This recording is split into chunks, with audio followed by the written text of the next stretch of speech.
Happy Sunday, Bitcoin Live. Just a really quick update here just to get you ready for the week ahead. Nothing's really changed since the Friday update.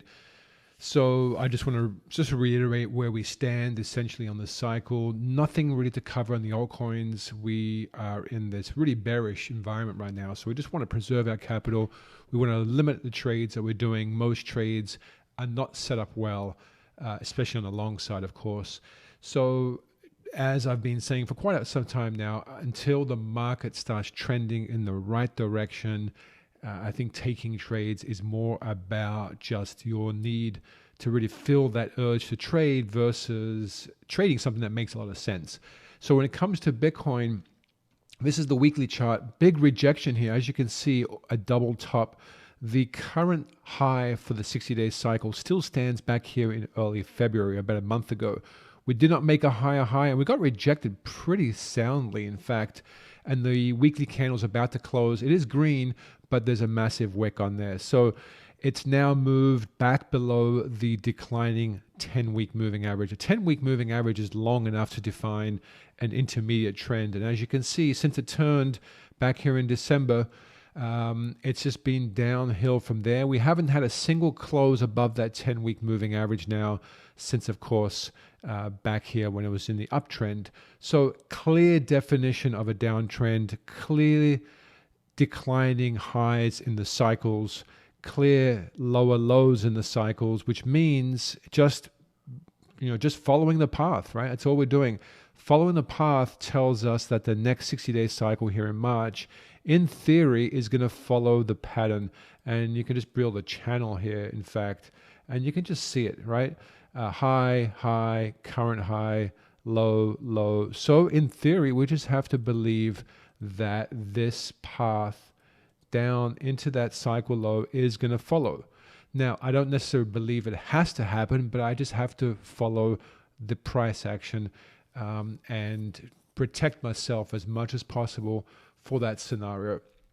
Where we're looking for a bullish development is something kind of similar to what we saw back here in July, where the cycle doesn't form a lower low, and that typically becomes the first real sign of a possible change in trend.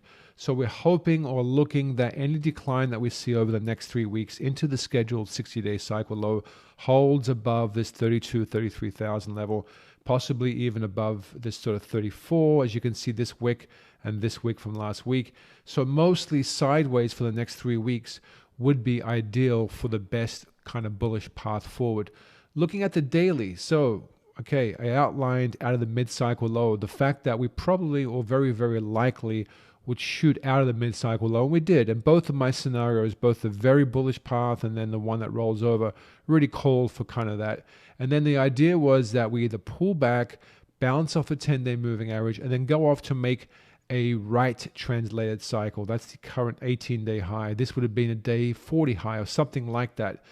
The alternative, which was still my favored mostly path, was that we would roll over only because, again, right, I respect the price action. I try and put my bias aside as much as possible, and I respect the price action first, and the price action shows that this is the most sort of viable path. So that's the path which seems like we're taking. So given that we've now closed or will close, I think, for the third straight day below the 10-day moving average, I think the 10-day moving average will begin to roll over as well.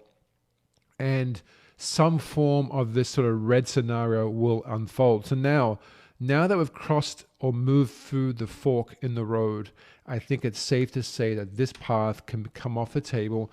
And now we're dealing with more of a bearish environment. So now, is there some support at this mid-cycle low? I think there should be, and there probably will be. So we can come down and maybe 36, 37 provide some good support, and maybe we bounce well out of that. But ultimately, now that we are in the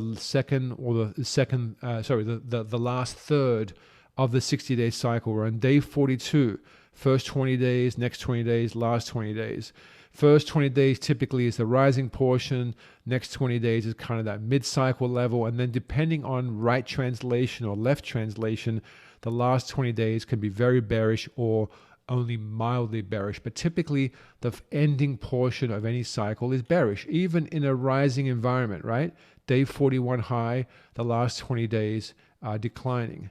Day 48 high, the last 12, 14 days are declining.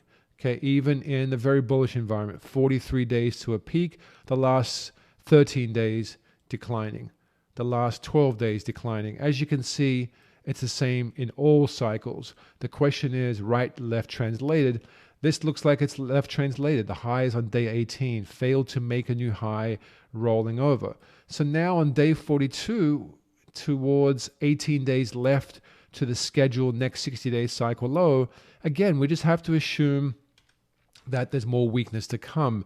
The question now is, and let's draw another scenario, really the question now is it going to be very bearish and kind of come down, bounce off this mid-level support, come up slightly, come down, bounce off the cycle low, then come up and then fail. Fail meaning take out the last cycle low.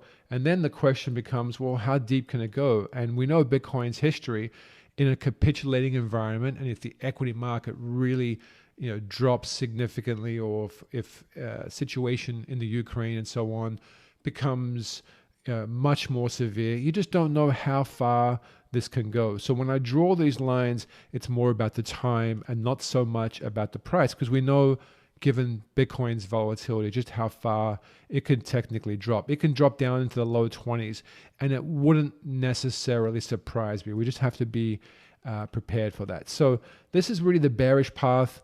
A bullish path still exists, and I think it's the one that really just holds this $33,000 level. So we come down maybe a little bit, we bounce a little bit more, but then when we come back down, we really just keep holding this line. Keep holding this line, and then we come out. Okay, so this is sort of a double bottom, is what it is on the 60-day cycle time frame. It may look something similar to what we saw here. In fact, it already is looking a lot similar. We had day 22 high, day 18 high. Yeah, we didn't bounce so much out of the mid-cycle low right here like we did here, but it doesn't really matter. The point is that this was kind of just a consolidating cycle, 60 days or 57 days in this case. Double bottom, slight lower low, and then we went off from the bottom of the range to the top of the range, and Bitcoin essentially more than doubled